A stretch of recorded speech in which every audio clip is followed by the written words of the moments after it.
Di berbagai wilayah di Indonesia, tradisi membangunkan sahur menjadi hal yang sangat dinanti, seperti di Dusun Bendungan Lor, Wates, Kabupaten Kulon Progo ini misalnya.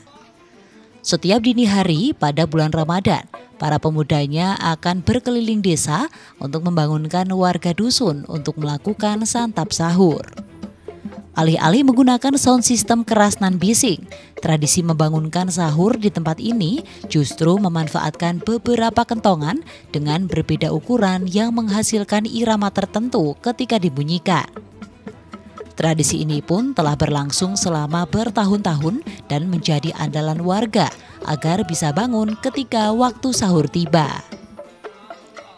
Para pemuda ini berkeliling dengan rute sekitar 1 km dan waktu tempuh sekitar 1 jam.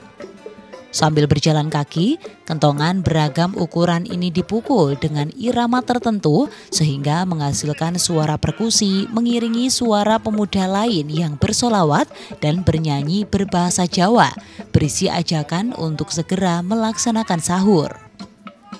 Aktivitas ini memang telah berlangsung secara turun-temurun di pedukuhan ini. Tradisi yang disebut warga sebagai tradisi tektok ini menjadi salah satu andalan warga setempat sebagai penanda untuk segera bangun dari tidur dan menyiapkan menu santap sahur. Kalau kegiatannya itu kalau saat sahur ya kayak gini mah, bangunin orang sahur, bangunin pakai kentongan ya mas. Secara dari dulu kan kentongan ini sudah dipakai, cuma dipakai buat ronda aja. Kalau sekarang mas dipakai buat bangunin sahur. Dari zaman dulu mas, dari zaman simbah saya dulu. Ya namanya cuma TikTok pakai kentongan. Butuh berapa kentongan biasanya mas di sini untuk kalau jadi irama tertentu? Kalau di sini itu butuh 4 kentongan. Itu usia kentongannya udah lama atau baru-baru ini mas? Udah lama mas, udah dari zaman kakek saya dulu. Kita mulai TikTok itu dari tahun 2012 sampai saat ini. Keliling jalan kaki atau pakai mobil atau gimana mas? Keliling jalan kaki mas. Tidak pernah ada komplain, malah kalau yang dikomplain itu kalau nggak keliling malah warga itu banyak yang komplain. Karena udah terbiasa ya? Ya betul. Kentongan itu kan buat untuk apa? Ya mengundang orang-orang gitu kan.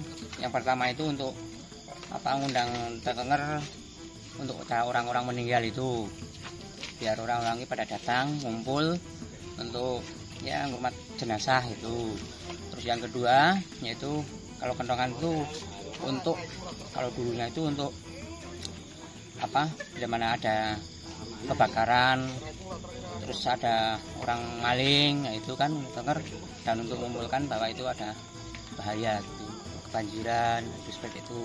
Tapi sampai sekarang ya terus cuma di orang-orang apa yang muda-muda sekarang itu, generasi sekarang itu sudah hilang gitu kan. Terus sekarang hanya cuma untuk gugah-gugah sahur gitu kan.